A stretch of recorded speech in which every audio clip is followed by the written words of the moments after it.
Hello and welcome back. I hope all are you doing well and taking proper care of yourself. So dear students, आप सभी का फिर से स्वागत है हमारे YouTube चैनल पढ़ाई विद गुरु चेला पर। स्टूडेंट्स, मुझे उम्मीद है कि आप सभी सेफ होंगे, सिक्योर होंगे, अपने घर पर सुरक्षित होंगे। स्टूडेंट्स, आज इस वीडियो के अंदर हम डिस्कस करने जा रहे हैं pol science honours 4th semester के SEC subject that is legislative practices and procedure के पास्ट ईयर क्वेश्चन पेपर को। इस वीडियो के अंदर हम जानने का प्रयास करेंगे कि पास्ट ईयर क्वेश्चन पेपर के अंदर किस टाइप के क्वेश्चंस जो हैं इस सब्जेक्ट से रिलेटेड पूछे गए हैं। देखेंगे क्या एग्ज़ाम पैटर्न रहा है एंड सो ऑन। सो आप बने रहिए इस वीडियो के साथ, वीडियो को एंडिंग तक ज़रूर देखिए। एंड साथ ही स्टूडेंट्स, अगर आप पे हो सके तो आप इस क्वेश्चन पेपर की ज़रूर प्रैक्टिस कीजिएगा, बिकॉज कुछ नहीं पता कि आपके अपकमिंग ओपन बुक एग्जामिनेशंस के अंदर क्या पता इन्हीं क्वेश्चन पेपर से जो क्वेश्चन है वो उठाकर पेस्ट कर दिया जाए। सो डियर स्टूडेंट्स, आपकी स्क्रीन पर नज़र आ रहा है ये जो क्वेश्चन पेपर है ये 2019 का लेटेस्ट क्वेश्चन पेपर है। जैसे कि इसमें लिखा हुआ है serial number of the question paper, UPC, name of the paper, name of the course, roll number आपको यहाँ पर मेंशन करना है, then semester, duration, maximum marks and so on. So आइए स्टूडेंट्स, कुछ इंस्ट्रक्शंस भी इसमें मेंशन हैं जो कैंडिडेट्स को फॉलो करने हैं। आइए उन पर एक नज़र डालकर देख लेते हैं कि क्या इंस्ट्रक्शंस जो हैं जो फॉलो करने हैं स्टूडेंट्स का वो क्या हैं। सो देखिए, इसमें जो फर्स्ट जो इंस्ट्रक्शन है वो है right your roll number on the top immediately on receipt of this question paper. Then second is attempt any 4 questions. Then third is all questions carry equal marks. And last, answer may be written either in English or Hindi, but the same medium should be used throughout the paper. देखिए students, इस question paper के सबसे top पर छात्रों के लिए कुछ आवश्यक निर्देश जो हैं वो मेंशन करे गए हैं। आइए उनको जानने का प्रयास कर लेते हैं। सो देखिए, फर्स्ट जो निर्देश दिए गए हैं स्टूडेंट्स के लिए वो ये है कि इस प्रश्न पत्र के मिलते ही ऊपर दिए गए निर्धारित स्थान पर अपना अनुक्रमांक लिखिए। देन दूसरा जो है वो ये है कि किन्हीं 4 प्रश्नों के उत्तर दीजिए।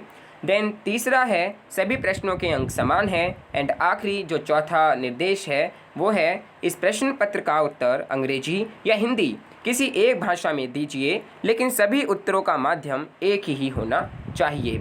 सो students, these are some instructions जो आपको फॉलो करने हैं इस एग्जामिनेशन के अंदर। सो देखिए स्टूडेंट्स, जो क्वेश्चन नंबर 1 जो इसके अंदर पूछा गया है वो पूछा गया है कि discuss the powers and functions of the Indian parliament, analyse how the Indian parliament has declined in contemporary times. So देखिए, आपको बेसिकली सबसे पहले जो क्वेश्चन है उसकी क्या लैंग्वेज है उसको अच्छी तरह आपको समझना है, अपने माइंड के अंदर क्लियर कर देना है उस क्वेश्चन के अंदर पूछा क्या है। ठीक है स्टूडेंट्स, सो देखिए इसमें पूछा है कि discuss the powers and functions of Indian parliament. देखिए जो इंडियन पार्लियामेंट है उसके क्या पावर्स हैं, उसके क्या फंक्शंस हैं, एंड साथ ही analyse how the Indian parliament has declined in contemporary times. So देखिए इसके अंदर 2 क्वेश्चंस पूछे गए हैं। ठीक है, अगर हम हिंदी में विस्तार से इसका अनुवाद करें तो देखिए इसमें लिखा हुआ है कि भारतीय संसद के कार्यों एवं शक्तियों पर चर्चा कीजिए, समकालीन समय में भारतीय संसद के पतन की विवेचना कीजिए। इसमें साफ साफ पूछा है कि भारतीय संसद के जो कार्य हैं, जो उनकी शक्तियां हैं, उन पर आपको चर्चा करनी है, ब्रीफली आपको इंट्रोड्यूस करना है।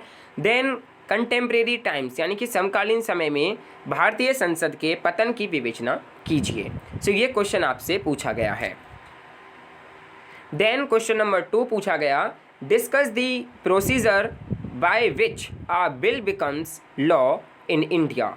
सो देखिए इसमें बेसिकली जो हाईलाइटेड वर्ड है वो है जो बिल है वो कैसे लॉ बनता है। ठीक है, इंडिया के अंदर उसका प्रोसीजर आपको बताना है।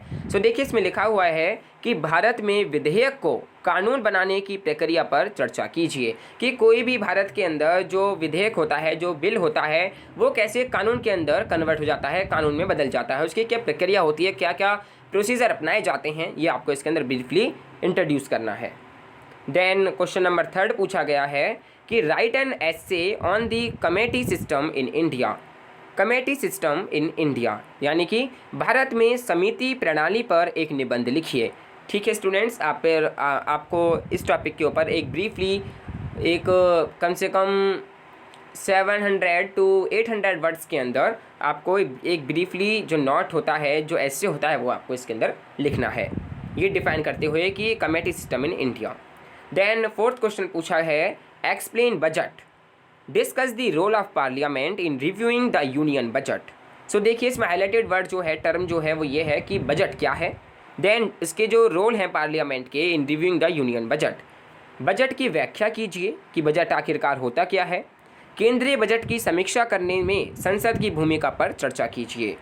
ये क्वेश्चन आपसे पूछा गया है, बड़ा ही स्ट्रेट फॉरवर्ड जो क्वेश्चन है वो पूछा गया है इस क्वेश्चन पेपर के अंदर। आई होप आपको थोड़े बहुत तो क्वेश्चन समझ आ रहे होंगे कि हम इनका आंसर क्या लिख सकते थे।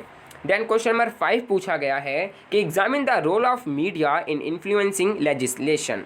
ठीक है स्टूडेंट्स, मीडिया का क्या अहम रोल रहा है लेजिस्लेशन को इन्फ्लुएंस करने के लिए। मीडिया का विधेयक पर प्रभावों का विवेचना कीजिए। देन क्वेश्चन नंबर 6 पूछा गया discuss the main provisions of 73rd constitutional amendment act 1992, how has it changed the idea of representation in India. इसमें हाईलाइटेड जो टर्म है वो है कि provision of 73rd constitutional amendment act 1992 and how has it changed the idea of representation in India. 73वें संवैधानिक संशोधन अधिनियम 1992 के मुख्य प्रावधानों पर चर्चा कीजिए। इसने भारत में किस प्रकार प्रतिनिधित्व के विचार को परिवर्तित किया है। देन क्वेश्चन नंबर 7 पूछा गया discuss the various measures of strengthening the legislative process in India. Bharat में विधायक प्रक्रिया को सशक्त करने वाले विभिन्न उपायों की चर्चा कीजिए। देन क्वेश्चन नंबर 8 पूछा गया है जो कि बेसिकली शॉर्ट नोट्स जो पूछे गए हैं, 4 जो नोट्स आपसे पूछे गए हैं, जिनमें से आपको एनी 2 जो आप पे अच्छे तरीके से आते हैं वो आपको अपने आंसर के अंदर लिखने थे।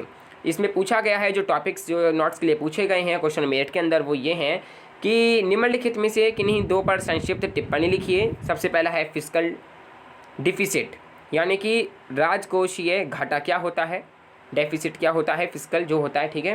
देन सेकंड जो है वो है demands for grant for ministries, यानी कि मंत्रालयों के अनुदान के लिए मांगे जो हैं। देन थर्ड है मनी बिल क्या होता है, यानी कि वित्तीय विधेयक क्या होता है। देन फोर्थ जो पूछा गया है वो है सबऑर्डिनेट लेजिस्लेशन क्या होता है, यानी कि अधीनस्थ विधान क्या होता है। So this is the past year question paper on legislative practices and procedure. So students I hope कि आपको ये वीडियो थोड़ी बहुत पसंद आई होगी या आपको थोड़े बहुत इन्फॉर्मेटिव व हेल्पफुल लगी होगी। अगर आप हमारे चैनल पर नए हैं तो प्लीज़ नोटिफिकेशन बेल आइकन को प्रेस करते हुए हमारे चैनल पढ़ाई विद गुरुचिला को जरूर सब्सक्राइब कर लें, जिससे आपको आने वाली वीडियोस की टॉपिक्स की नोटिफिकेशंस मिलती रहे, आपसे कोई भी टॉपिक कोई भी वीडियो मिस ना हो। साथ ही स्टूडेंट्स आप हमारे टेलीग्राम चैनल से भी जुड़ सकते हैं, जिसका लिंक हमने इस वीडियो के डिस्क्रिप्शन बॉक्स के अंदर दे दिया है। आप सिंपली क्लिक कर हमारे टेलीग्राम चैनल को भी ज्वाइन कर सकते हैं। वहाँ पर भी जो आपकी क्वेरीज़ हैं, जो भी आपके क्वेश्चंस हैं, जो भी आपकी क्वेरीज़ हैं, उनको आप वहाँ पर पोस्ट कर सकते हैं। साथ ही स्टूडेंट्स आप हमें कुछ जो सजेशंस हैं आपके, उनको भी हमारे मेल आईडी पर सेंड कर सकते हैं। एंड स्टूडेंट्स अगर आपको ये वीडियो पसंद आई है तो प्लीज़ कमेंट करके ज़रूर बताएं कि आपको ये वीडियो कैसी लगी, हेल्पफुल लगी या फिर इन्फॉर्मेटिव लगी and so on. So students, thank you for watching this video. Stay home, stay safe, stay indoors.